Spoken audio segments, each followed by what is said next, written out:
Hello, everyone, and welcome back to another episode of Cinema Circle, the show where we talk and do movie reviews of all your favorite releases coming out of Hollywood. The show that is for the fans, by the fans. I'm your host for today, Mr. Scenario Shaquille VonJevy, and joining me for the first time this season is Kiki SB. Hey. And Patricia Rastrullo. Hello. All right, so the movie that we're talking about today is Logan. Let's check it out.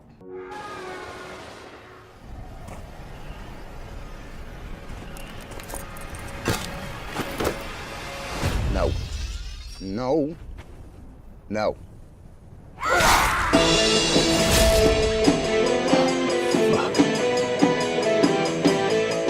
All right, so we're back. Guys? Can we go first, though? Yes. You guys can go I know first. you want to go first. Lo- You can go first, and I'll Logan, go after. Logan is the third time that we're Yeah. seeing a Wolverine movie, the 10th movie in the X-Men franchise. What did you guys think about it? Give me some of the good, Patricia. Okay, so Without spoilers. yeah, I know. So I'm not gonna lie, I didn't watch all three, but this one I thought was the best because obviously because I watched the whole thing. I just love how it's not your typical superhero comic book movie. It was more like a little bit of a western, but I just love everything about it. The style, the acting, the story behind it is very emotional and very, like, they made the characters vulnerable, and we don't usually see that in superhero movies, so I love that about a movie. And as a standalone movie, it's amazing, I thought, yeah. And then in, like, the whole universe, I thought it's one of the best, for sure. Yeah. Yeah. Key? That's it. Okay, so for me, I thought the performance of Patrick Stewart and Hugh Jackman was amazing. It didn't feel like a superhero movie for me, and I liked that. I didn't feel like I was watching an X-Men movie. I felt like, this was post X-Men, kind of like a wrap up. And also a follow-up, you know what I mean? Where all the glitz and glamour is over. Yeah. Like, this is the cold truth. Yeah. And Like, it's not about them in their prime. Exactly. After all the action. Like, kind of like, this is what's left, and this is whoever is left surviving. Yeah. Yeah. So I really enjoyed that. Overall, I'm not gonna lie either. I didn't watch the first Wolverine movie, and I watched like 15 minutes of the second one, and I wasn't interested. Yeah, I mean, I feel like it was a great way for them to wrap up without giving any spoilers away. Okay. For me, I am like the X-Men fan on the panel. I've never been interested in a Wolverine movie because the previous X-Men movies were always just based on Wolverine front and center, even though it was supposed to be a team. But I feel like we've reached the cap when it came to Wolverine. This movie I thought was fantastic. It was so hard to watch though. Like it was really hard to watch because we've seen these characters in every stage of their life, right? From when Charles was in college or whatever, and Wolverine was young, whatever. Even before that, when Charles was even as a kid. So we've seen them in all stages of their life, from when they were very small to where they're very old, in all different decades and whatever. So I didn't really while watching this movie, I was thinking about their past lives, like how, like when Charles even met them. It really did because for sure. They took a chance and it worked. It completely worked for them. Definitely. Yeah. Let's talk about them in the movie. So let's talk about X-23. Oh my God. Ill. Amazing. She is so sick. The thing, like in the beginning of the movie, she was a little bit one-dimensional for me. But as the movie went on, I was like, this kid is amazing. Like you forget that she's a kid because she's such a so good badass. actress. Yeah. I think them portraying her character and for what she's been through, I think it was fitting for her to be kind of one-dimensional and then bloom like a flower. You know what I mean? Yeah. So that was interesting because it was something to watch. Let's talk about her action scenes. Oh my God. They took some risks. They took some risks with a little kid. Yeah. They did. They But really it looked good. Like all the choreography and all it looked really good. And again, this movie, for them to make it rated R was perfect. Perfect. Oh, Because if they didn't make it rated R, I don't think I would have left that movie feeling the same way. Oh yeah. All right, let's talk about the bad of this movie, or stuff that we didn't really like or didn't really like, didn't pull us in. Okay, so for me, first of all, I feel like in the first 30 minutes of the movie, I could have fell asleep. I could have took a nap. It was just slow for me. And yeah, there was barely any action in the first 30 minutes, and the storyline just didn't capture me. You know, I don't know if it's because I had expectations for the movie, and usually I go into every movie with no expectations, but you know, this is X-Men. I've known X-Men for how many years now? So maybe that was my fault. I shouldn't have had any expectations. So for me, that was the bad for me. First 30 minutes, could have done something more. I hear It's not that. too bad, yeah. Yeah, I hear that.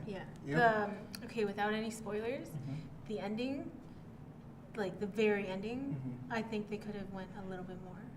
I believe that. Yeah. So I think like just I in the believe sense that. of just to see what's next, Yeah.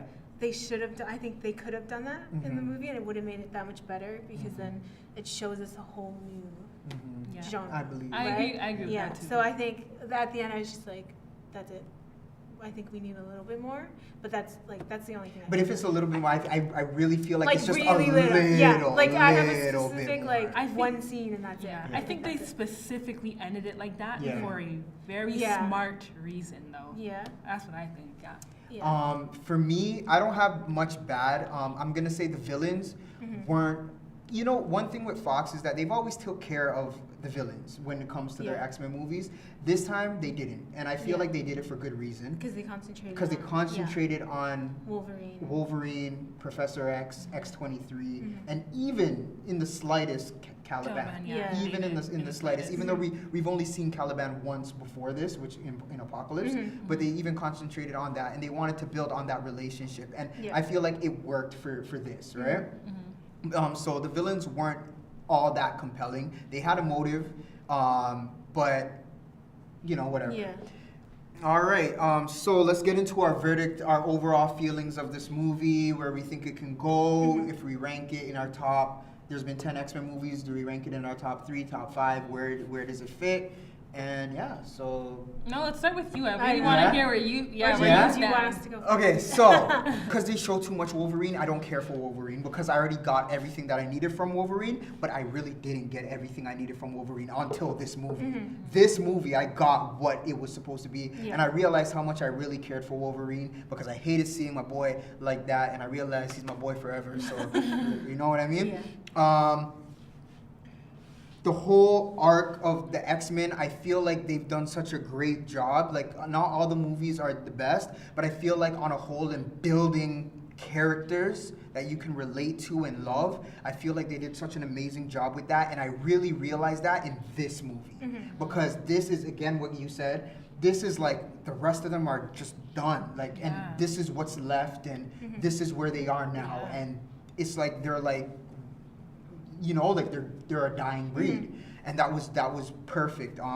So I'm gonna give this movie an 8.8, and where I rank it in my top X-Men movies, I still think that Days of Future Past is my favorite, Yeah. and I still like X2 and First Class, but I feel like this one is up there in the top 5. And what really got me was the fact that because they were humanized, it just shows you that you're like nobody's invincible, Right. Yeah. right? So like it shows your life too. Like they're Yeah. superheroes, but they can still suffer. Yeah, yeah. you really see it. Yeah. You know what I mean? You feel them like that. Yeah. That could be your father. Yeah. Yeah, What's it- I give it an 8.5 because I think with Fox they're not going the normal route and they're taking chances, and I think this was a really good chance on their part. So out of all the X-Men, I think it's top 5 for Yeah, sure. top 5 yeah, for sure.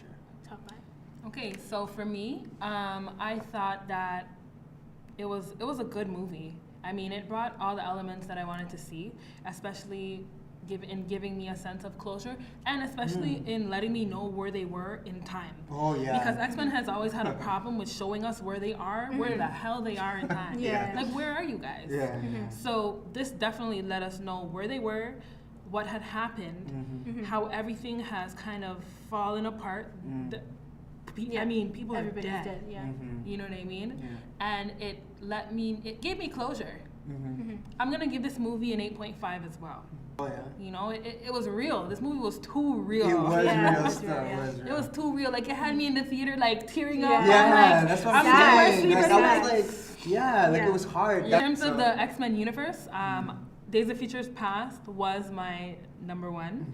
I think X2 comes in second place for me. That's okay. This movie comes in third. Logan comes in third. Oh, wow. And You liked I it think better than first- Deadpool? this movie? Yeah.